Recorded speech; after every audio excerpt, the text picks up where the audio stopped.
this sign, sir, and tell me what you think. Not vegan, you support animal abuse, change my mind. I guess, what's your argument? So my argument would be, if we don't have to kill an animal, and if we could be healthy, and the science is pointing to healthier than the standard American diet, and more sustainable, then why wouldn't we? I mean, I'm all about like eating natural and stuff, and I think that eating vegan isn't necessarily bad. I was just curious how it supported animal abuse directly. So the question would be, if we don't have to kill an animal, then killing an animal would most definitely be cruel. And what if the animal's already dead, though? that's a good point, and I would say that's not cruel. Like for example, roadkill, or if a cow got struck by lightning. But if you have money and you're giving it to and you're paying for it at the store, then you're demanding the product, which means you're demanding for them to kill the animal.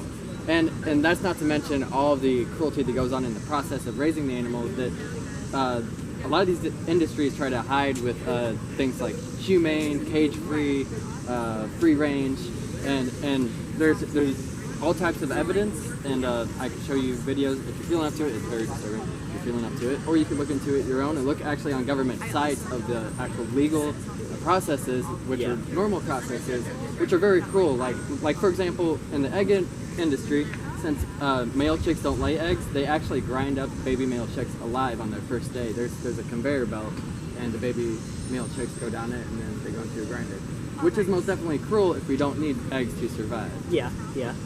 I see your argument. I mean, I would say that I kind of agree with you, so I guess my question would be, if I were to stop and I were to go vegan, how would that actually change anything unless you're getting the masses to do it?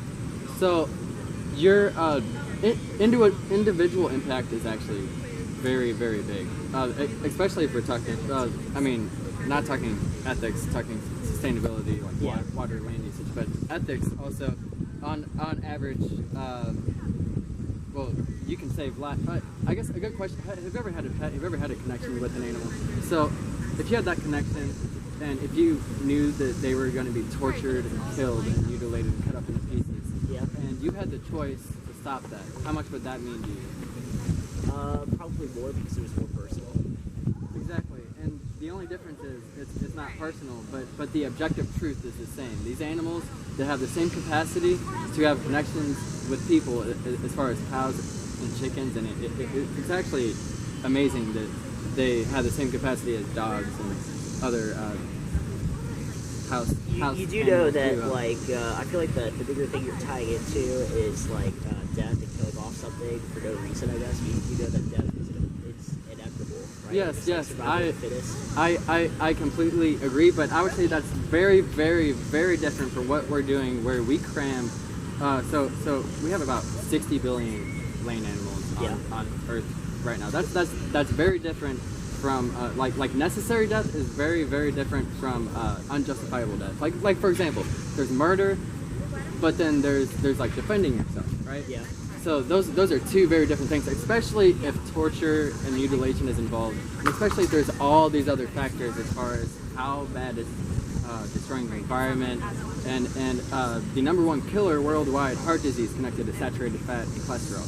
But this conversation is about ethics, and your question was death, and my response is that's very different. So there's necessary death, but then there's unjustifiable death, and especially since it's paired with torture, and not all the time. There are farms that are better, but like pretty much anything you buy from the store, since it's for profit, it's very unlikely, even if they say humane and free range, unless you can go to the farm and see it for yourself, it's very unlikely that there's not some type of unnecessary suffering that involves like a lot of pain. Yeah. A lot of uncomfortable truth. I mean, I feel like you don't necessarily know how much pain there is, but I see what you're saying about, like, it would be unnecessary to kill it. I completely agree with that. So have you ever seen footage, like for example, with pigs, actually, and in the UK and even here in the United States, it's humane to gas pigs. And if you ever seen the footage, as the pigs are going down into the gas chambers, they're screaming. Yeah. And that's That's very obvious that there's pain. And also the dairy industry. Whenever they impregnate the mother cows and then they take away the babies, the mother cow will cry out for days for their young. And they usually kill the baby if it's a male because it won't produce milk. If it's a female, they impregnate her, take away your baby, impregnate her until she. Got you. Yeah. So there's some obvious signs of pain as far as the same way we show that we're in pain, like screaming and you know, movements and distress and avoiding the knife or avoiding pain. No, I feel like you bring up a good argument. So okay, so I have to ask, so what's up with the outfit? So I'm Z-Man the vegan. It's a character thing. I play music, I talk to strangers, and I have a food stand. So it draws in attention. It draws in attention so I can talk about this message. No, I got you. You gotta do something that like is noticeable. I feel you. All right, well I gotta go. Just a heads up, you spelled your wrong. Oh yeah. But Thank you. yeah. Right. Hey, what's your name, man? Trent. Thank you. Yeah. Thank you, Trent.